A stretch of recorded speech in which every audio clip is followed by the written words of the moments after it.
No matter who you are, as a West Virginian, you have likely been touched in some way by the substance abuse epidemic. Here to talk about why some people become addicted and how to break the cycle is Mary Aldred-Crouch, a behavioral health provider. Mary, thank you so much. Appreciate you coming. You're welcome. Can you talk about the early signs of addiction? I think that's one thing that people would be very interested to know. If it's a family member, an employee, or whatever, looking for changes in physical appearance, changes in behavior, that's likely the first thing that people will notice. They stop attending to things that used to be very important to them. Their personal hygiene changes. They tend to be far more argumentative. They may have tremors, sick, headaches, nausea. And different drugs are different, but basically radical changes like that, something's going on. Now, when that happens, I'm going to try to break this into sort of two perspectives. The first one, if that happens and you're a family member, a coworker, or someone that's close to that individual, how do you deal with that? Do you confront the person? Do you have a conversation? Give us some advice on how to sort of move forward, knowing that you want to help your relative, your friend, or your coworker when you know these things are happening. Yeah, I think that, we tend to get squirrely about anything that happens in the behavioral health realm as opposed to a, healthcare realm. The reality of it is it's a disease. So, approaching somebody and just having a conversation, I'm concerned about you, I've noticed this, I've noticed this, I've noticed this. What's going on? Is there something I can help with? It's different if it's a minor or an adult. One of the biggest mistakes that I see is with adult children, their parents will often call me, and you can't make somebody get help.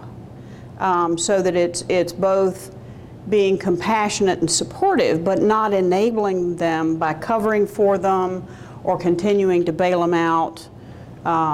Because if you keep cleaning up an adult's messes, they're going to keep making them. But it's compassion because it is, it's not a moral failing. Nobody intended to end up with an addiction problem, ever. If you're the person, we heard in our prior segment someone who had, had a substance abuse problem. How do you know when it's happening to you? Because I think so many people want to say, oh, that's not me. And they do. There's actually, and I'm an adult child of an alcoholic and in recovery myself, so I assure you people are like, oh no, I'll never let that happen to me. I think that with alcohol, people kind of know because they start, drinking way too much. They start drinking when they don't intend to. They drink more than they had planned. They drink when they, shouldn't. And when they start seeing consequences, tolerance goes up so that, you used to, kind of get where you were going with one of something, and now it takes 3 or 4. Withdrawal symptoms. If you have withdrawal symptoms from either any kind of medication that was medically, appropriate at the time, or from alcohol, there's a problem.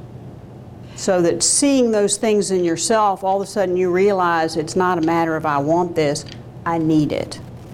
Now, and so many, we've talked in this segment, so many people, they don't know where to go for help, and, they don't know how to reach out, because I do think sometimes people think even in themselves it's a moral failing. Mm-hmm. How do you advise people? What's their first step if they know, oh my goodness, they wake up and finally come to the conclusion, I've got a problem?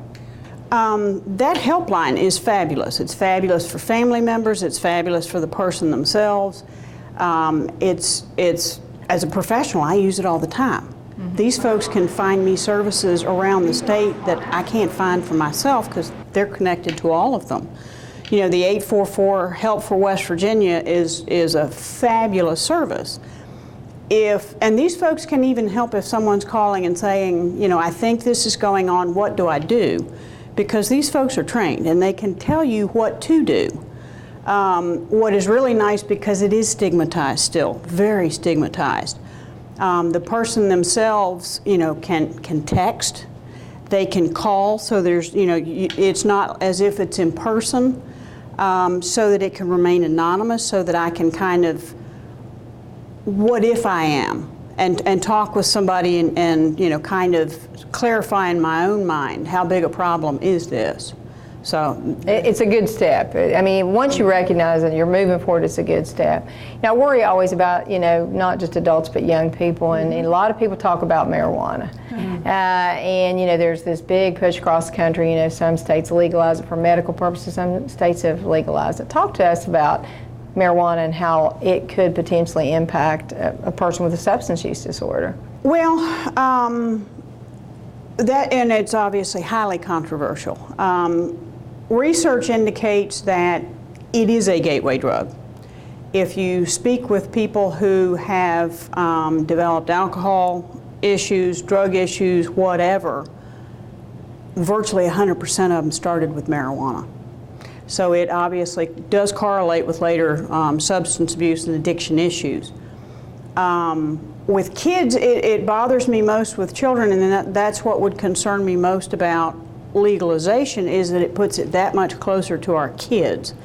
Because their brains are developing, it has a tendency to have a much more impactful results with them. It tends to hijack their dopamine levels, which means that now their dopamine levels are naturally low, which sets them up for later addiction, because whatever now is going to jack up their dopamine feels fabulous. There are people who you know, use it with no ramifications, but that may not be such a great idea. Well, you know, I think, you know, your experience in helping people overcome addiction, I think, is there a message, a main message out there with people who think that they're suffering from a substance abuse problem? What's your message to those folks? You know, I'm in long-term recovery myself. I sit here, a miracle and a testimony that obviously recovery is possible. I think the main message I would give people is you don't have to keep living like that. There is hope. There is help. Please get help, because it's a deadly disease. Absolutely. Thank you so much. Appreciate your comments and the conversation today. That's all the time we have for today's show. We leave you with a look at a celebration with the governor marking the one-year anniversary for Help for WV. I want to thank First Choice Health Systems for allowing us to be here today, and a thank you to all of our guests, Governor Tomlin, Kevin Knowles, Mary. Thank you so much. Remember, you can follow us on Facebook, Twitter, and our website. I'm Karen Bowling. Thanks for watching The State of Health.